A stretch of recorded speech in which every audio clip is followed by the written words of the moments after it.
Pessoal, dando continuidade ao nosso estudo na área de escatologia, já tendo analisado essa escola preterista, né? Ou como é colocado aqui, escola realizada ou preterista, tá certo?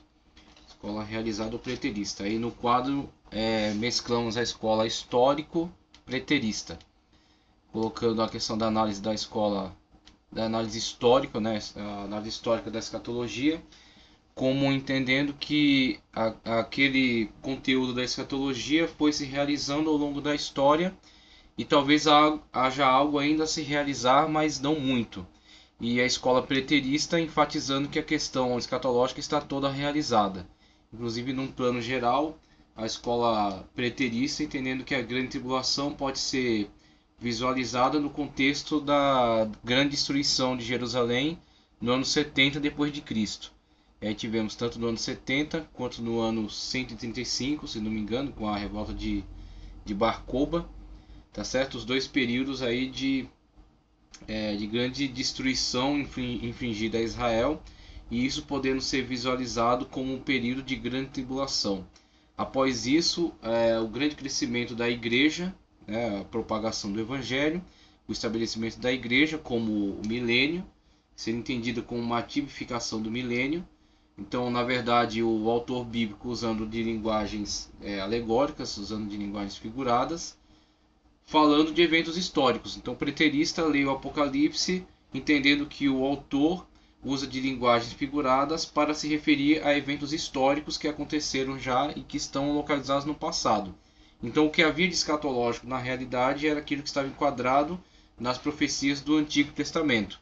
E o ponto de vista histórico, olhando para essas profecias não como vaticinadas, tá certo? Como previsões do futuro, como inspiradas por Deus e estando na qualidade de previsões do futuro, mas somente como descrições de fatos, como se o profeta fosse na verdade um jornalista da antiguidade, tá certo? Que reúne fatos.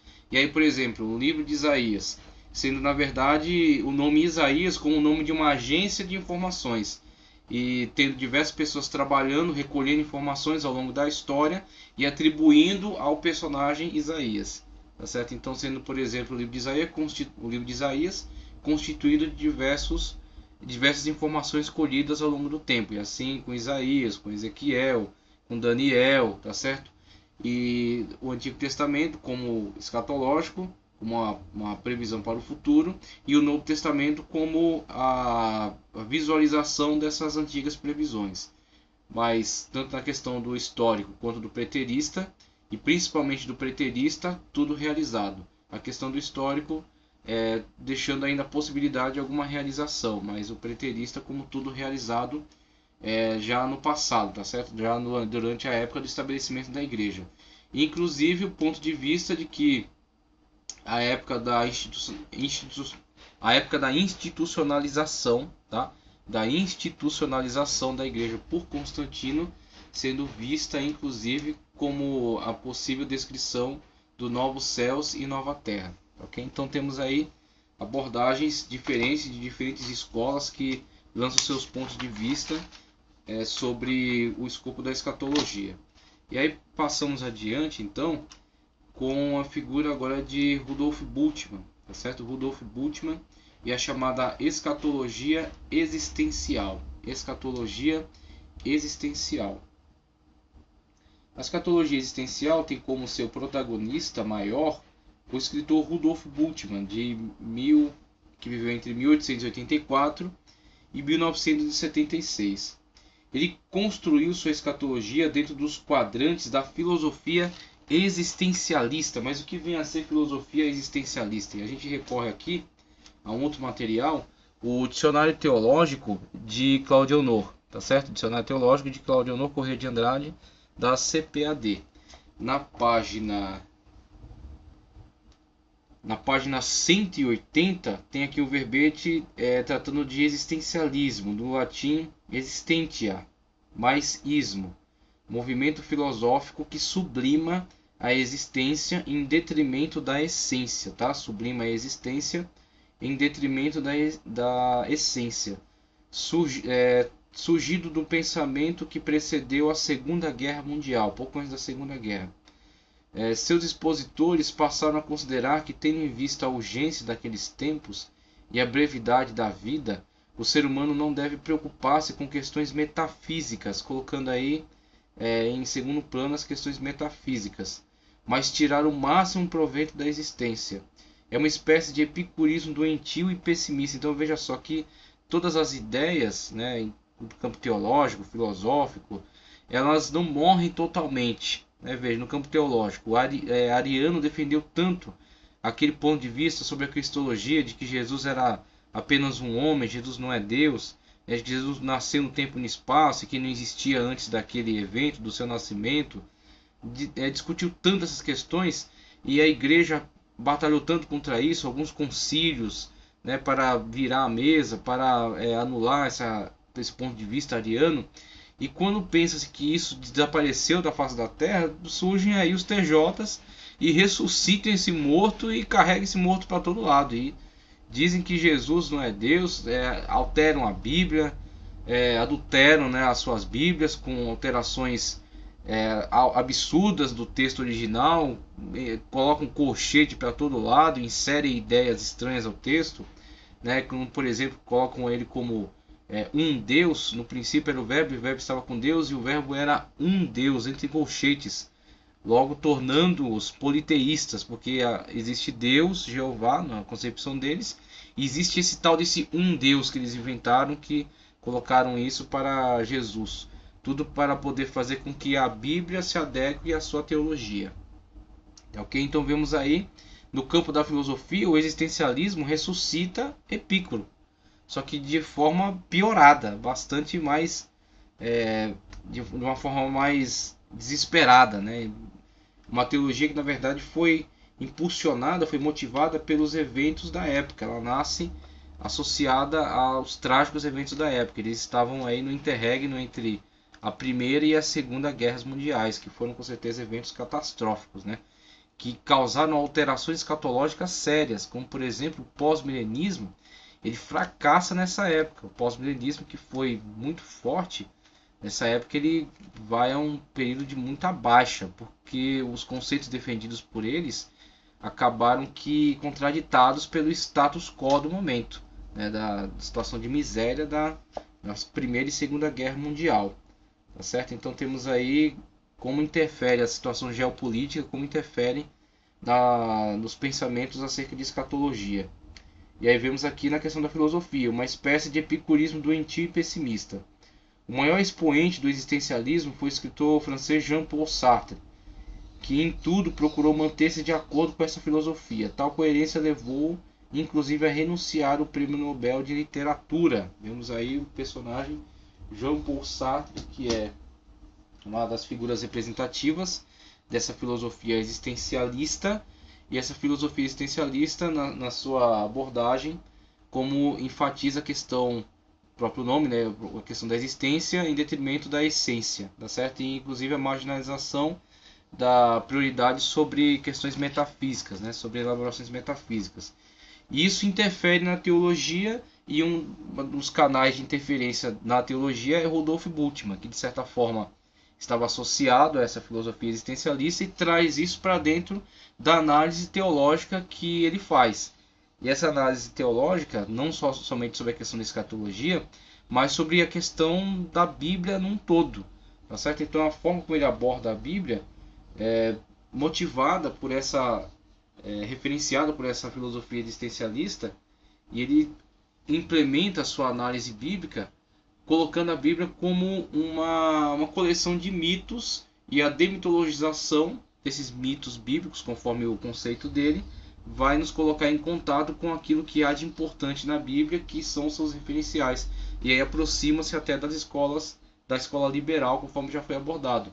As questões éticas e morais que são de fato relevantes e que, sendo aplicadas à vida do cidadão, à vida do homem, da mulher, vão ser um referencial para este ou para esta. Vão ser... Então, o que importa da Bíblia não é interpretações literais. O que importa é a alegorização, a demitologização, como ele coloca, e os referenciais éticos e morais que serão aplicados à vida das pessoas. tá certo? Que tem sido de muitas maneiras a principal filosofia do século XX, a filosofia existencialista, tá? Ao observar o Novo Testamento através de uma cosmovisão, Bultmann entendeu que em sua natureza uma boa parte é puramente mítica, tá certo? Uma boa parte é puramente mítica, principalmente narrativa de milagre e de profecias.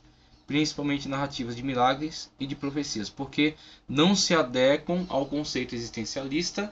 Dentre as afirmativas do conceito existencialista, o antissobrenaturalismo, tá certo? O antissobrenaturalismo.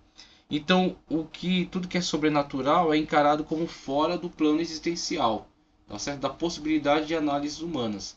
Então, aquilo que o homem não consegue provar em laboratório de uma forma empírica, para ele não existe. Então esse conceito a priori já condiciona a sua análise a esse ponto de vista. Então se a priori já definiu que não existe o sobrenatural, tudo aquilo que tratar do sobrenatural, necessariamente para ele terá que ser encarado de uma outra forma, não literal. Terá que ser encarado de uma forma, por exemplo, mitológica. Ele apela para o mito. Se eu não posso colocar isso dentro de um plano da realidade, da literalidade, eu vou colocar isso dentro de um plano mitológico. E dentro desse plano mitológico, ele propõe a demitologização, ou seja, a reinterpretação daquelas afirmativas para que possam ser adequadas à realidade humana dentro da perspectiva existencialista. Okay? Então ele adapta a Bíblia aos seus interesses. Ele torce aquilo que a Bíblia coloca como algo real, algo literal. Ele vai fazer a leitura a partir do seu pressuposto, influenciado por esse movimento filosófico. Por mito, ele se referia à descrição de realidades do outro mundo em linguagem figurada, extraída deste mundo. Para ele, os autores do Novo Testamento entendiam que a total realidade da criação era como um universo em 3 andares. O andar superior é o céu, morada de Deus e dos anjos. O andar do meio é a terra, habitada por seres humanos. Finalmente, o andar inferior é o inferno, quartel-general de Satanás e dos demônios e seus agentes. Mesmo na terra, nem tudo é resultado de forças puramente naturais. Poderes sobrenaturais intervêm no fluxo natural dos eventos. Os milagres ocorrem com considerável frequência. Os maus espíritos podem tomar posse do homem, causando doenças. Deus ou Satanás podem inspirar os pensamentos do homem e guiar suas ações. Eles podem receber visões de origem divina. Para Bultmann, a escatologia era algo idêntico a uma parábola. Veja só de que ponto de vista ele encara a questão do texto escatológico. Ele fala o texto escatológico é equiparado a uma parábola. Então ele vai fazer a leitura de escatologia a partir deste ponto de vista. Por exemplo, ninguém presumidamente interpreta a parábola do filho pródigo como um evento literal que ocorreu em algum ponto do tempo e do espaço. Trata-se de uma história, não de uma história. Trata-se de uma história, tá certo? Acerca do homem, não acerca de um homem, acerca do homem num conceito genérico, não acerca de um homem no conceito específico. Além disso, não é um retrato de como somos num tempo específico, mas de como somos o tempo todo. E aí, a questão da parábola do filho pródigo, em relação à parábola do filho pródigo, não há problema, é uma parábola. Então ela cumpre a função de ser uma parábola. Então o filho pródigo não tem RG, o filho pródigo não tem CPF, não tem CEP. Por quê? Porque ele não é uma pessoa específica no universo, tá certo? A parábola ela é constituída para que aquele personagem seja a exemplificação do que qualquer um de nós pode vir a ser. Então, o filho pródigo não é uma pessoa no universo. O filho pródigo é uma característica, tá certo? É uma situação, um momento em que cada um de nós pode estar enquadrado. O filho pródigo não tem nome, por quê? Porque o meu e o seu nome podem estar ali. Eu e você podemos, em algum momento, ser o filho pródigo, tá certo? Vivenciar a situação. O que importa na parábola é vivenciar ou não aquela situação. E se está vivenciando, absorver dali o ensino que Cristo está transmitindo acerca da reconciliação com o Pai, acerca da conscientização de seu erro. Então, por isso, o filho pródigo dentro da sua estrutura, está muito bem, está correto, está tranquilo. O problema é transferir a análise de parábola da questão do filho pródigo para o Apocalipse. E somado a isso também para toda a Bíblia, na verdade. Então ele analisa não só a questão de escatologia, analisa a questão da Bíblia num todo, desse ponto de vista de parábola, tá certo? E desse ponto de vista mitológico, desse ponto de vista de colocá-la no patamar de um mito. Então o que acontece? Com relação à escatologia, temos algumas figuras de linguagem. Então é possível uma alegoria? Sim, há alegorias dentro do Apocalipse. As linguagens simbólicas? Com certeza, há linguagens simbólicas. Mas há linguagens literais. E aquilo que é literal precisa ser afirmado enquanto literal. Afirmativas literais. E aquilo que é alegórico dentro da sua alegoria e aquilo que significa, aquilo que está representando. Ok? Mas aí a questão de Bultmann está muito ligada aos pressupostos adotados pela sua época. Então, ele não vai ler a Bíblia a partir da sua mensagem, as ideias que ela está transmitindo a partir do seu texto, aquilo que ela afirma, mas ele vai ler a Bíblia a partir dos seus óculos de existencialista. Ele vai tentar adequar ao seu ponto de vista, às suas prerrogativas, que estão imbuídas, por exemplo, dessa ideia da demitologização. Então ele coloca a escatologia, o Apocalipse, no patamar de uma parábola. Ele trata aqui, o autor agora da apostila, falando acerca um pouco da parábola, da própria parábola do filho pródigo. Não se averigua, não se pergunta qual era o nome do filho pródigo, onde ele ficava, o país distante para onde ele foi. São perguntas que seriam ridículas se fazer, porque é a estrutura de uma parábola, tá certo?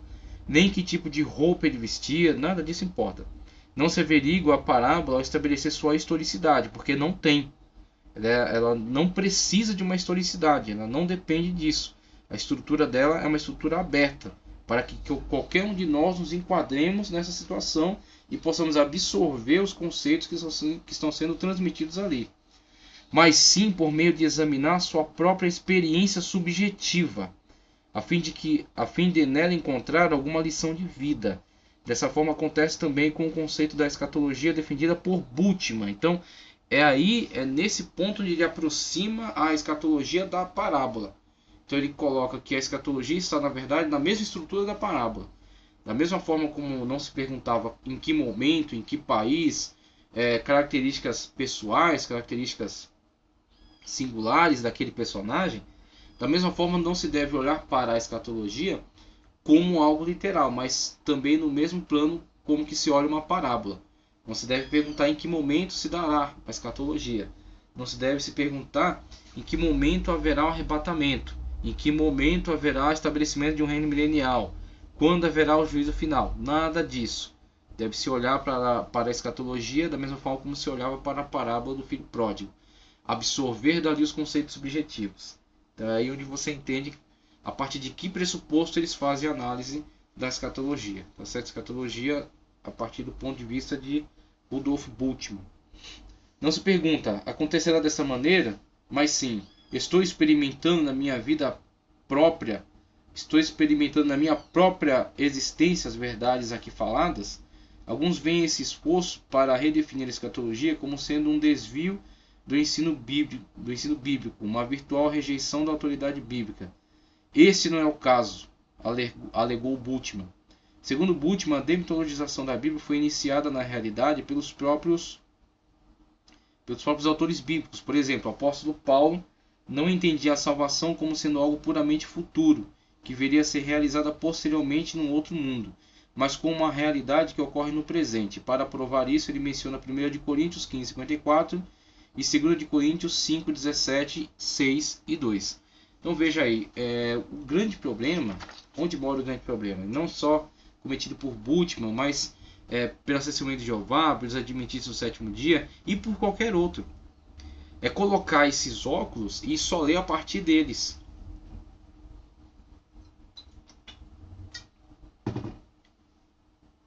Então, a partir do momento que ele adotou a priori esse ponto de vista, isso funciona para qualquer escola de pensamento.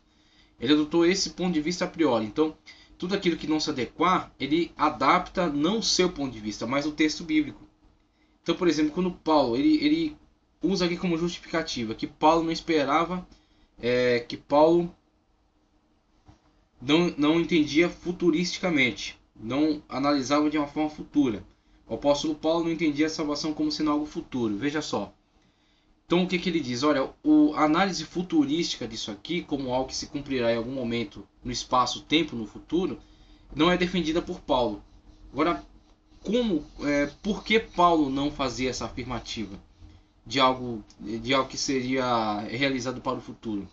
Porque quando Paulo desenvolve a abordagem dele da volta de Cristo, ele estabelece a ideia e firma a ideia de que Cristo vai voltar a qualquer momento.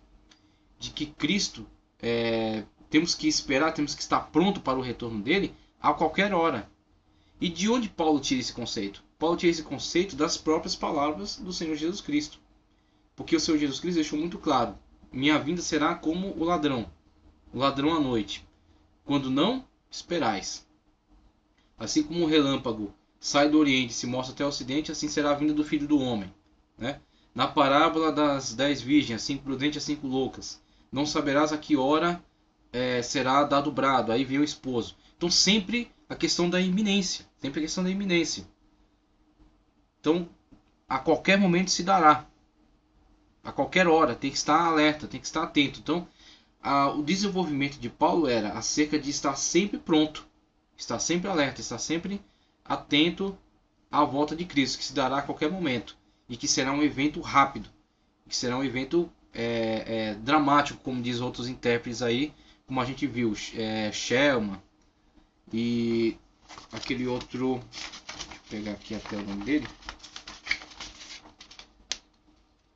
o Schweitzer e o Johannes, tá certo? Eventos drásticos, eventos que não se desenvolverão com um certo tempo, mas que virão de uma vez só, com uma iminência e com uma rapidez. Então a questão de Paulo, que Paulo está desenvolvendo, não é a questão de que ele não entendia que isso seria futuro, mas que isso já estava se desenvolvendo. De forma alguma, ele está ressaltando as afirmativas e os alertas de Cristo com relação à rapidez do evento. Certo? Inclusive, Paulo é que dá a descrição do evento do arrebatamento da igreja, que será num piscar de olhos, o harpazo, certo? É em Paulo que a gente vê o desenvolvimento da ideia do harpazo, da captura, de que os cristãos seriam capturados, seriam levados num lapso rápido de tempo, num piscar de olhos, tá certo? Então, a ideia desenvolvida por Paulo tem essa conceituação, mas quando Bultmann olha para ela, ele olha com seus óculos, de um ponto de vista existencialista e com ideias a priori antissobrenaturais, tá certo? A tal da demitologização da Bíblia num todo e também da escatologia. Por isso que ele faz essa leitura. Então ele adapta aquilo que está na Bíblia ao seu conceito para que possa justificar o seu conceito. Então ele busca justificações dentro do texto bíblico. E aí, por exemplo, com a questão de João, observe que Bultmann, baseado nesse versículo, entende que os poderes do mal que agem no mundo também já estão sendo julgados no presente. Nesse caso, o julgamento não é um ato futuro, mas aqui e agora. Acerca do Evangelho segundo João, ele comentou o seguinte: para João, a ressurreição de Jesus, veja, a ressurreição de Jesus, o Pentecostes e a parousia, tá certo? O parúzia, que é a volta de Cristo fisicamente para estabelecer o reino, tá certo? Que para o pré-milenista, pré-tribulacionista, inaugura o milênio. Para o pós-milenista, na verdade, vem fechar o período milenial que já está ocorrendo. Para o amilenista, simplesmente vem estabelecer o juízo, uma vez que eles não entendem que não há milênio literal. Então a parousia para João, a ressurreição, Pentecostes e parousia de Jesus são o mesmíssimo evento. E aqueles que creem já têm a vida eterna. Ele citou vários trechos de João para afirmar este argumento. 3:18, 3:36, 5:25, 11:25 a 26. Então, a leitura que Bultmann faz de todos esses textos é que não há a necessidade de uma literalização, uma vez que tem estrutura de parábola. O que importam são as verdades subjetivas, e na verdade essas subdivisões implantadas, por exemplo, pelos serão que a escola que virá a surgir, né, os dispensacionalistas, seriam na verdade coisas completamente desnecessárias. Tudo aquilo é um evento só, diz respeito à mesma coisa, fala do mesmo evento com linguagens diferentes, mas estou falando de uma mesma coisa, tá certo? Das verdades que estão sendo defendidas ali têm que ser absorvidas no campo subjetivo e aplicados na existência, de uma forma a vivenciá-los dentro da existência. O que interessa é a existência. O que podemos absorver dali e aplicar no plano existencial, tá certo? É como que um neo-epicurismo, né? Um neo-epicurismo exagerado.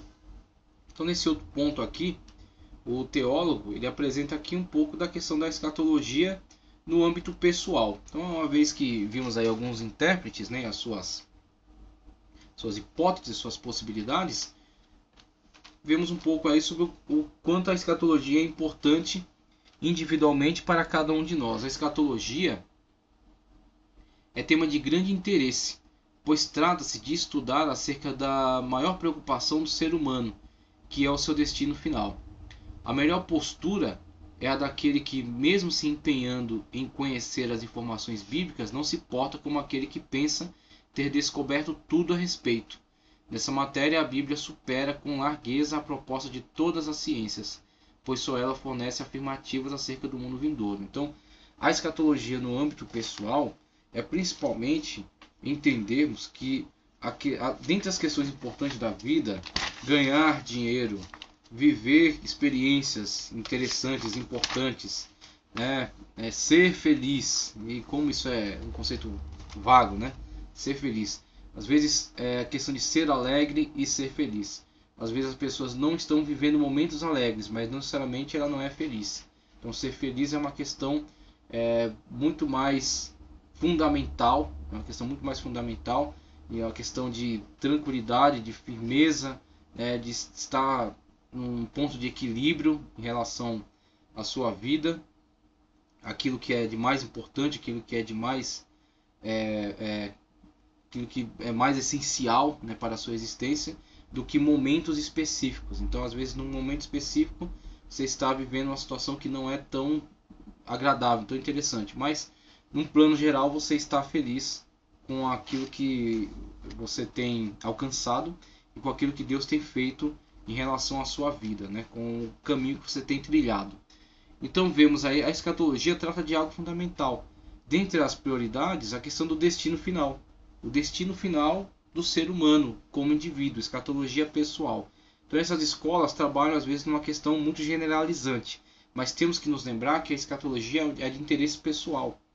Cada um está preocupado com o destino final da sua alma, né? Por mais que tentem negar, por mais que venha pontos de vista filosóficos, ateus, né, ponto de vista filosófico, e aí vemos aí a questão do darwinismo social avançando, né, comportando-se como uma verdade, como uma verdade definitiva.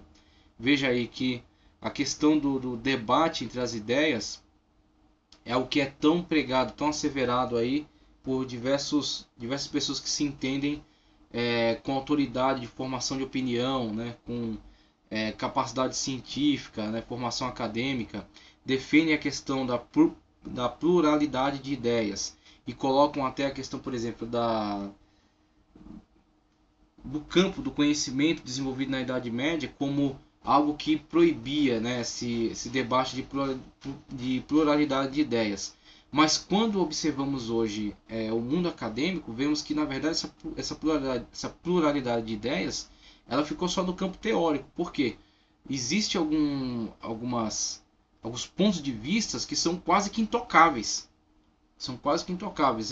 Não pode se questionar a questão do darwinismo. Não pode se questionar a questão, por exemplo, de certos postulados científicos que são tidos como verdades fundamentais, né?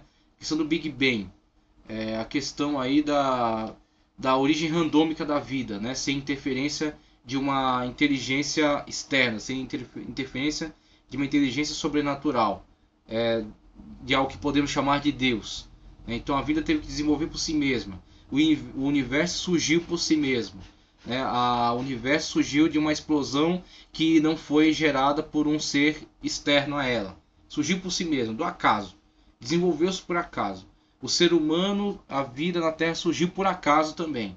E desenvolveu-se também por uma coisa que não é coordenada. E surgiu e veio a dar em tudo isso que está constituído hoje por mero acaso. Então a origem randômica da vida, o darwinismo social, essas teorias que excluem totalmente a questão do design inteligente, da inteligência superior. E isso são coisas às vezes que são defendidas no plano acadêmico como quase que verdades reveladas. Acaba por tornar-se uma outra religião, a religião deles, a religião da negação de Deus. Sendo que até nesse esforço de negar Deus, declara-se Deus. Como é que você nega algo que não existe, né? Então veja só que a escatologia ela está preocupada com exatamente essa questão pessoal, essa questão do destino do homem, alertando o homem que esses pressupostos, na verdade, essas teorias que são defendidas, elas não satisfazem a necessidade pessoal do homem de saber qual é o seu destino, para onde ele vai. E aí o teólogo mais atrás colocou, tem que ter a humildade de saber, você não sabe tudo, você não conhece tudo, você não é dono da verdade, tá certo? Existem muitas coisas além da nossa possibilidade, além do nosso conhecimento. O que temos que fazer em relação a elas? Tratar com o devido respeito, tá certo? Tratar com a devida seriedade. E é isso que a escatologia se propõe. A escatologia não é a ciência do terrorismo mental, tá certo? E causar medo, causar pânico, de forma alguma. Mesmo que alguns palestrantes irresponsáveis implantaram isso na cabeça de muita gente. E é difícil tirar. Mas aos poucos a gente vai tratando essa questão. A escatologia se preocupa com o destino final. Então, dentre as ciências, quais são as propostas? A proposta bíblica, por exemplo. A proposta bíblica fala acerca das revelações que Deus trouxe por meio dos seus instrumentos, da instrumentalidade de diversas pessoas, de homens, por meio dos quais revelou qual é a sua vontade para nós, quais são os seus planos para nós, quais são as nossas possibilidades. Então a questão de Jesus, a sua vinda à Terra, a salvação em Cristo Jesus, a justificação, o lugar preparado para nós junto a Ele, fundamentado na sua palavra, fundamentado na sua vida, na sua morte e ressurreição, e a escatologia caminha para nos explicar como isso acontece ao longo do tempo e da história, tá certo? Então a escatologia tem essa proposta, qual é o destino final da humanidade. A melhor postura é daqueles que, mesmo se empenhando em conhecer as informações bíblicas, não se portam como aquele que pensa ter descoberto tudo a respeito. Então essa postura é essencial, porque sem essa postura vai se incorrer em erros. Sem essa postura de humildade, acaba se incorrendo em erros, distorcendo até a Bíblia para atender às suas teses. Por quê? Elabora-se uma tese, quer defendê-la até o fim, e para defendê-la distorce-se até as afirmativas bíblicas. Por isso, diversos erros de interpretação. Nessa matéria, a Bíblia supera. Então, essa questão de superar, não é a questão de a Bíblia não se pode ouvir nada de outra ciência, somente a Bíblia. Não é essa questão de se isolar somente nos pressupostos bíblicos, não interagir com outras afirmações, com outras ciências. Não é essa questão, é a questão que as ciências elas têm um ambiente de trabalho. Por exemplo, as ciências, principalmente trabalhando na questão das provas, trabalhando na questão daquilo que pode ser provado em laboratório, daquilo que pode ser experimentado, na questão empírica, elas são valiosas, principalmente discutindo as questões humanas. A sociologia, as sociedades, a filosofia, o pensamento humano, a medicina, as questões ligadas à parte biológica, o corpo, a saúde, a engenharia trabalhando as construções. Então você vê, cada ciência trabalha a sua área dentro daquilo que é da realidade humana, dentro daquilo que é das necessidades humanas. Agora, elas não poderiam se cobrar delas dar um parecer quanto às questões espirituais, porque não é matéria delas, não é da sua possibilidade. A Bíblia Sagrada é um livro constituído para tratar disso. É a área da Bíblia Sagrada. É a área da ciência bíblica. É a área da escatologia tratar acerca do final de todas as coisas. Então a Bíblia tem essa proposta. E essa proposta tem que ser analisada de uma forma séria, de uma forma comprometida com a verdade das Sagradas Escrituras. Então a escatologia pessoal, ela vem aí somente para alertar de que o interesse da escatologia é o interesse dos indivíduos. É também o interesse dos grupos, mas não somente deles. Não é somente essa coisa generalizante, mas também o interesse individual, o interesse das pessoas, tá ok? E aí entramos então no primeiramente que acerca desse alerta sobre distorções no plano da escatologia, e depois na análise mesmo das escolas de pensamento, na verdade dos sistemas de pensamento. Vimos aí alguns pensadores, algumas hipóteses de interpretação, e agora vemos aí alguns sistemas, tá certo? Após isso, vemos aí alguns sistemas. Dentre esses erros cometidos ao longo da história por pessoas que tentaram distorcer a Bíblia para entender, para atender aos seus pressupostos, vemos aí os Testemunhos de Jeová, tá certo? Testemunhos de Jeová, seus líderes Charles Taze Russell e Rutherford, e Frederick Franz profetizaram a volta de Cristo para, veja aqui, os reiterados erros causados sempre por pessoas que tentam adaptar a leitura bíblica às suas teses, aos seus postulados pré-formados. Então, forma-se um postulado, tenta-se adaptar a Bíblia para atender a essa tese formada, essa tese elaborada.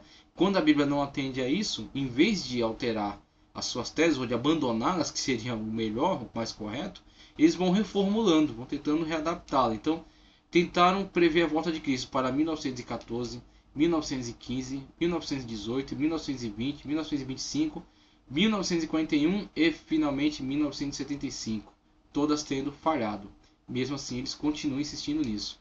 Leia o livro, aconselhamos, Crise de Consciência, de Raymond Franz, tá ok? Que vai alertar, ele esteve envolvido com essas situações aqui, e ele vai dar um alerta a partir daquele que conhece de dentro aqui esse movimento. E os Adventistas do Sétimo Dia, que são um grupo que tem se difundido muito aqui no Brasil, inclusive com programas de rádio, de TV, igrejas, crescendo aí o número de igrejas, e principalmente as escolas. Tome cuidado com seus filhos que estudam em escolas de Adventistas do Sétimo Dia. Não estamos aqui atentando contra a questão da qualidade de ensino.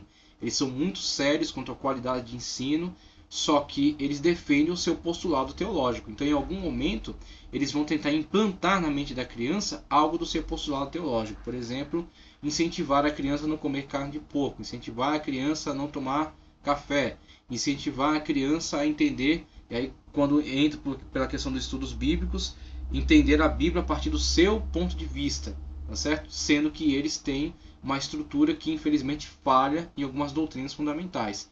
Por exemplo, dizer que Jesus é o anjo Miguel. Eles dizem que Jesus é o anjo Miguel. Por exemplo, dizer que nós não temos certeza de salvação, porque vai haver um juízo investigativo ainda, então ninguém tem certeza de salvação. Então, ou seja, Jesus não nos deu certeza de salvação. Tá certo? Defeitos doutrinários dos Adventistas do Sétimo Dia. A questão sabática. A salvação não é mais só através da graça da obra de Cristo Jesus, mas também através do sábado. Então, logo, existe novamente uma questão vinculada à lei. Aquilo que Paulo tanto refutou através da carta aos Gálatas, os adventistas ressuscitam através da questão sabática. Tá certo? E aí tem também a teologia da aniquilação, dizendo que não haverá inferno. E aí eles dizem que os justos viverão eternamente e os ímpios serão aniquilados. Tá certo? Uma ideia que contradiz aquilo que a Bíblia fala, por exemplo, acerca do inferno, acerca do lago de fogo, né? Acerca do bicho que nunca morre, do fogo que nunca se apaga, do tormento eterno. Então, se nós não dermos esse alerta, nós estamos sendo infiéis em relação à Bíblia, porque a Bíblia é muito clara em relação a isso. Dentre outros erros, temos William Miller, que eles dizem que era batista, mas que na verdade era alguém que se dissociou da Igreja Batista e criou, né, implementou aqui essa tentativa, previu a volta de Cristo para 22/10/84. diante do fracasso, ele se arrependeu e voltou para a Igreja Batista. Então ele não defendeu essa ideia enquanto um membro da Igreja Batista. Ele saiu da Igreja Batista, implementou essa tentativa aqui de prever a volta de Cristo para 22/10/84. Diante do fracasso, ele se arrependeu e voltou para a Igreja Batista. Então ele se arrependeu dessa bobagem que ele fez para então se reintegrar novamente à comunhão na Igreja Batista. Diante do fracasso, se arrependeu e voltou para a Igreja Batista. O Iran Edson reinterpretou, ele pegou do lixo aqui esta porcaria e reinterpretou o fracasso da profecia para dizer que Cristo sairia do Santíssimo e estava voltando. Quer dizer, ele começa a fazer elaborações, né? Começa a fazer aí imaginações e criar, né, alegorias para tentar encaixar as suas teses fracassadas. Então ele faz essa alegoria de que Cristo saiu do Santo dos Santos e está no lugar santo. E aí ele vai gradativamente voltando para buscar a igreja, sendo que em momento algum a Bíblia dá respaldo para isso. Isso aí vai precisar da teorização elaborada por ele. E aí, onde chega aqui o elo de ligação direta com os adventistas do sétimo dia. Junto com Ellen Goldwhite, ou Ellen G. White, e seu marido, fundaram esta igreja, a Igreja Adventista do sétimo dia. Inclusive, Ellen G. White sendo encarada como chamada de espírito de profecia, e os escritos dela são colocados num patamar de igualdade, de autoridade com relação à Bíblia Sagrada. Tá certo? É tão canônico quanto a Bíblia Sagrada, que é com certeza um erro. Então temos aí das previsões escatológicas, né, das previsões da volta de Cristo, os erros cometidos por aquele que tenta submeter ao texto as suas teorias, tá certo? Ou as suas teologias. E aí passamos a tratar dos sistemas dentro da escatologia. Então, doutrinas milenistas, tá certo? Doutrinas milenistas. Como eu falei no início,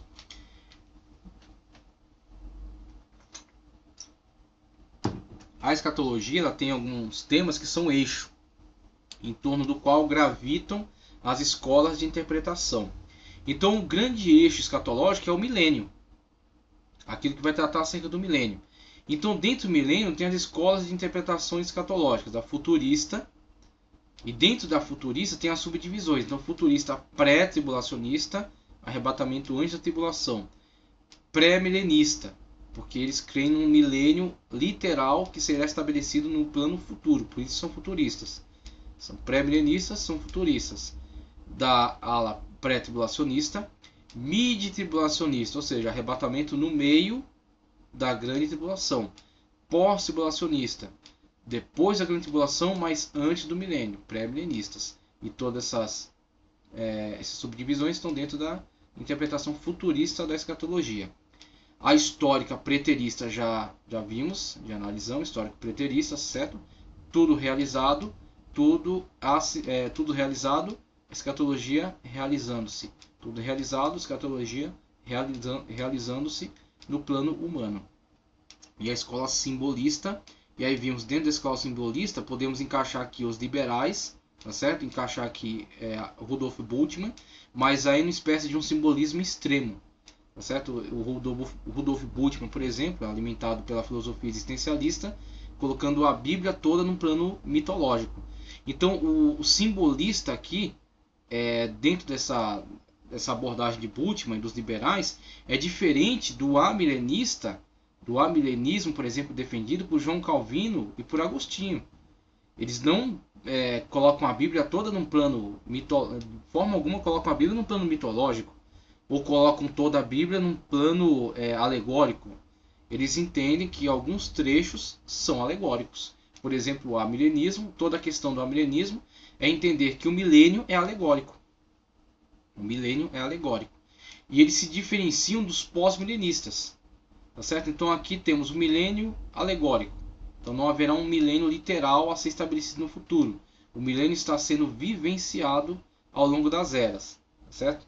E aqui temos uma outra interpretação do simbolismo milenista. Também é simbólico, mas o milênio está sendo estabelecido pelos personagens que estão interagindo dentro da história. Aqui eles entendem que eles estão construindo o milênio. O milênio não é especificamente um tempo de 1000 anos cronológico. é o tempo de crescimento, de estabelecimento através da igreja. O que eles entendem aqui? Eles estão estabelecendo o milênio. Eles são os responsáveis por construir o milênio. E ao final do estabelecimento, Cristo virá fincar a bandeira do reino milenar. Eles estão estabelecendo, estão construindo o reino que Cristo virá para tomar posse, tá certo? E aqui não, aqui entende que o milênio não tem que ser lido de uma forma literal, tá certo? É uma questão alegórica e na verdade o que haverá é o estabelecimento, a vinda de Cristo para juízo. Eles entendem que aqui haverá a vinda de Cristo para juízo. Cristo virá para estabelecer o juízo dos ímpios e a vida eterna dos justos, tá certo? E aqui entendem que eles estão construindo o período do milênio. Então temos aí as duas escolas.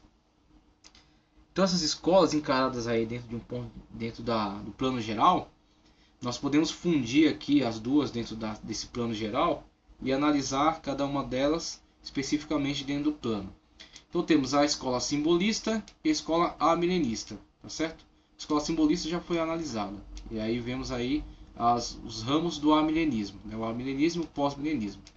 Então a simbolista, o Apocalipse é um livro alegórico. Então a escola simbolista radical, ela alegoriza totalmente, plenamente o Apocalipse, não somente ele, mas a Bíblia num todo, né? Os amilenistas dizem que já estamos vivendo o milênio. Os amilenistas dizem que já estamos vivendo o milênio. O milênio é vivenciado através do crescimento da igreja. O milênio é vivenciado através do crescimento da igreja. Milênio espiritual, tá certo? Chamado milênio espiritual. Então a gente vai ver aqui os personagens que defendem essa escola. Eles nascem, por exemplo, essa abordagem aqui nasce dentro da escola alexandrina, que é uma escola que dá muito valor à questão da alegorização dos textos bíblicos. A gente vai ler até aqui um texto de Irineu, onde ele... de Irineu não, um texto de... não me recordo aqui o autor agora, o nome dele, mas a gente vai ver dentre um dos grandes pensadores, Orígenes. A gente vai ver aqui um texto de Orígenes, onde ele fala do valor da alegorização. Então vemos que essa escola de Alexandria, a escola alexandrina, ela trabalha muito a questão da ferramenta da alegorização. Entende que essa ferramenta é muito importante e na verdade a alegorização é uma forma de se obter, de se extrair a questão espiritual do texto sagrado. Então eles têm sempre essa abordagem de que o texto tem uma área literal, que é uma área menor, uma área mais baixa, e uma área espiritual. Então essa chamada espiritualização do texto é na verdade uma ferramenta de alegorização, tá certo? Então temos essa visão amilenista nascendo com a escola alexandrina. Ela nasce na verdade em resposta a um excesso de uma outra escola, a escola pré-milenista, que não é uma escola nova, é uma escola mais presente dentro da igreja primitiva, mas que em determinado momento chegou a um excesso. A forma de interpretação que eles estavam usando, principalmente dentro da seita montanista, chegou a um excesso tal que pintou um quadro ridículo acerca do milênio e manifestado tal desprezo a esse quadro que nasce em rejeição a essa escola, essa interpretação, nasce a interpretação amilenista, a interpretação alegórica acerca do milênio, tá certo? Então ela nasce como que uma resposta. Até alguns autores gostam de colocar que primeiro surgiu um antiquiliasmo. Então esse pré-milenismo antigo, em determinado momento, foi chamado de quiliasmo. Então primeiro nasce um antiquiliasmo, depois nasce o amilenismo como resposta a esses pré-milenistas arcaicos. Tá? Não haverá arrebatamento. Então aquilo que é tratado acerca de arrebatamento é alegorizado e é entendido como um novo nascimento do crente agora para uma nova vida em Cristo Jesus. Então ele entende que a primeira ressurreição é, na verdade, a ressurreição para uma nova vida em Cristo. Ou seja, a pessoa estava morta no seu estado de pecado. Quando ela aceita Cristo, tá certo? É como ela está ressuscitando da morte que ela estava no pecado para uma nova vida em Cristo Jesus. Logo, é uma questão alegorizada também dentro do amilenismo. O pós-milenista, agora, os pós-milenistas dizem que o reino de Deus está sendo estabelecido por meio da pregação, milênio, e que Cristo voltará após este período. Então veja, aqui a ênfase não é a questão da construção do reino, é a questão da alegorização. é a questão de estar sendo vivenciado o reino através do crescimento da igreja. Aqui a ênfase é a construção do milênio. Eles entendem que eles estão construindo o milênio. Aqui a questão da alegorização, ela diz respeito a não entender que aquele milênio necessariamente seja literal. Aqui a alegorização é entender que o milênio não necessariamente seja algo futuro, e seja algo cronológico, 1000 anos cronológico. Na verdade é um grande período de tempo, tá certo? E é um aspecto que está sendo construído. Então o milênio não virá no futuro e será estabelecido drasticamente. Os pós-milenistas entendem, nós estamos construindo o milênio. Nós estamos trabalhando no milênio. Certo? O milênio está sendo desenvolvido por nós, através da pregação do evangelho.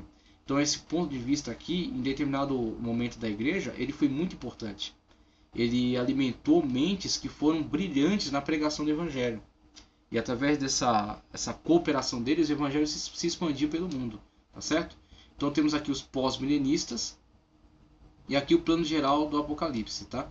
O Apocalipse é interpretado alegoricamente ou espiritualmente, como gostam de chamar a escola alexandrina, a escola da alegorização, como uma intensa guerra entre o bem e o mal. Então aqui é o que há de mais importante.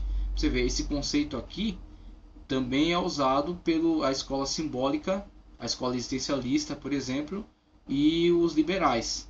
Tá certo? Aí é usado sempre como uma questão subjetiva, o bem e o mal. Então a questão é sempre colocada num patamar de uma luta entre o bem e o mal.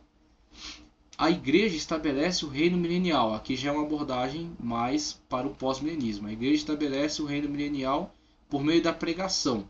Os pós-milenistas dizem que Cristo voltará após o reino ser estabelecido. Então, enquanto o milenista não está preocupado com a volta de Cristo para estabelecer reino milenial. Por quê? Porque o milênio é alegórico. O milênio é o crescimento da igreja. Pronto, acabou. A igreja está crescendo, o evangelho está sendo pregado, isso é milênio. Isso é reino de Cristo.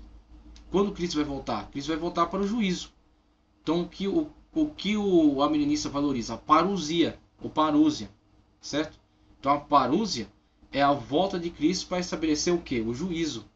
Cristo vai julgar dentre todos os povos. Tá certo? A igreja vai ser dada a ela a vida eterna na glória, e os injustos serão condenados a um justo castigo no lago de fogo e enxofre, que será a retribuição pelos seus pecados, que será o juízo para eles. O juízo final, a parousia, a volta física. Então nenhum deles negam a volta física de Cristo. O que para o liberalismo e para o existencialismo é uma questão que nem é importante, porque a Bíblia é mitológica, é alegórica, é inteiramente alegórica, inteiramente mitológica, tá certo? Agora aqui não, aqui mesmo que eles alegorizam a questão do milênio, a questão da volta de Cristo continua sendo importante. Então Cristo voltará, o evento da parousia, Cristo voltará fisicamente à Terra para o amilenista, apenas para estabelecer juízo. Julgará entre aqueles que serão retribuídos com a vida eterna, tá certo? E aqueles que serão condenados para o inferno. E a questão do pós-milenista, ele lê também o milênio como alegórico, mas em que sentido? Entender que o milênio não é necessariamente um período cronológico de 1000 anos, e entender também que eles são os construtores do reino milenial. Eles estão construindo o reino do qual Jesus virá tomar posse. Eles são propagadores do reino de Cristo. Então temos aqui o plano geral. E aqui temos o que aqui o dispensacionalista chamaria de parêntese profético. Aqui não é dado essa importância. O dispensacionalismo não tem qualquer relevância para a escola amilenista ou para a escola pós-milenista, tá certo? Então aqui, vemos aqui, após a ascensão, a igreja deu início à propagação do reino de Deus, milênio. E o que é retratado em Apocalipse trata-se de uma batalha entre o bem e o mal. Então o que chamaríamos aqui de 3 anos e meio de falsa paz e 3 anos e meio de grande tribulação, com todo o período de tribulação, aqui chamaríamos os dispensacionalistas de parêntese profético. Aqui chamaríamos de período de grande tribulação. Depois, a volta de Cristo junto com a igreja para estabelecer o milênio. Depois, novos céus e nova terra. Aqui não há esse tipo de interpretação, de necessidade. Então, tempo antes da vinda de Cristo, Cristo veio à terra, tá certo? Após Cristo vir à terra estabelecer a igreja, período milenial. Período milenial. Tudo isso aqui é o milênio. O milênio o que é? Para o pós-milenista, a construção do reino milenial. Eles estão trabalhando para construir o reino, propagando o evangelho, tá certo? Expandindo o reino de Deus, as igrejas, e finalmente Cristo virá e tomará posse do reino, quando então estabelecerá a igreja, tá certo? E depois estabelecerá o juízo. E ao final dos 1000 anos, Satanás será solto, né? Corromperá algumas pessoas, mas será julgado e finalmente será enviado para a condenação eterna juntamente com os ímpios, tá certo? E para o amilenista? Para o amilenista, o milênio não é literal, ele é alegórico. E, na verdade, o milênio está sendo vivenciado no crescimento da igreja. O crescimento da igreja é o amilênio. Para quê? Para construir o reino? Não. O amilenista nem se importa com essa questão de a construção do reino para que isso venha tomar posse. Por quê?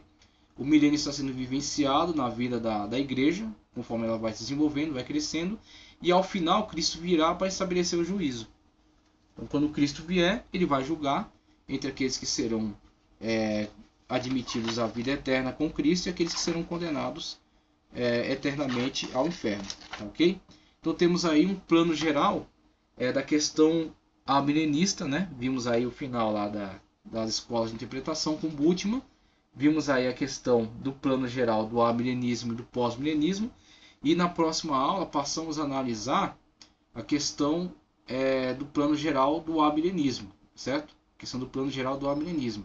Eu finalizo aqui com a leitura de Apocalipse 20, que vai ser o eixo em torno do qual gravitam as escolas amilenista, pós-milenista e pré-milenismo. Depois do pré-milenismo, vamos ver um conceito de interpretação associado ao pré-milenismo, que é o dispensacionalismo.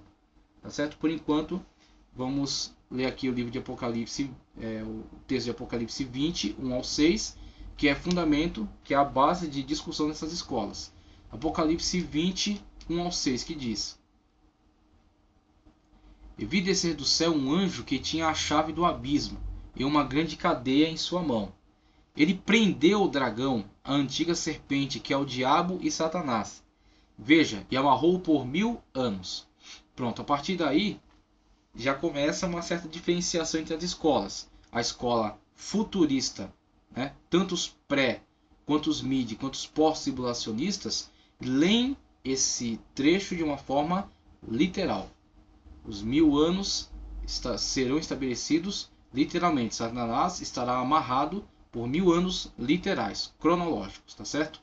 E lançou-o no abismo, e ali o encerrou e pôs selo sobre ele, para que não mais engane as nações, até que os 1000 anos cronológicos, literais, se acabem. E depois importa que seja solto por pouco de tempo.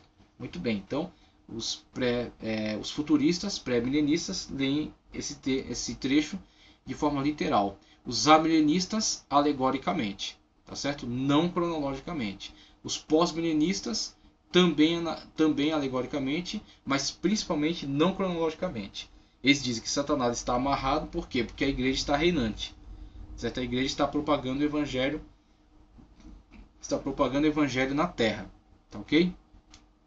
E vi tronos, e assentaram-se sobre eles, e foi-lhes dado o poder de julgar. E vi as almas daqueles que foram degolados pelo testemunho de Jesus e pela palavra de Deus, e que não adoraram a besta, e nem a sua imagem, e nem receberam sinal em suas testas, nem em suas mãos. E viveram, e reinaram com Cristo durante 1000 anos. E viveram e reinaram com Cristo durante 1000 anos. Está grifado aqui em vermelho porque é um texto fundamental. Mas os outros mortos não reviveram, até que os 1000 anos se acabaram. Esta é a primeira ressurreição. Essa questão aqui de ser a primeira ressurreição, o pré-milenista entende. Houve uma ressurreição literal no início do período milenial que está sendo inaugurado por Cristo. Aqueles que foram ressuscitados estão reinando com Cristo durante esse período literal desse reino na terra, durante 1000 anos. E os outros são aqueles que foram corrompidos pela besta, não foram ressuscitados, e estão junto com todo o grupo de outras pessoas mortas ao longo da história e que só serão ressuscitadas no juízo final. O amilenista disse, de forma alguma. Essa primeira ressurreição fala da ressurreição, da condição daquele que estava morto em pecado e foi ressuscitado para viver uma vida de santidade, de santificação. Tá certo? Então, não reviveram por quê? Continuaram nos seus pecados e serão julgados ao final, no juízo final. Tá certo? A primeira ressurreição é a ressurreição daqueles que estão em comunhão com Cristo. Os pós-milenistas também abraçam esse conceito. Os pós-milenistas e os amilenistas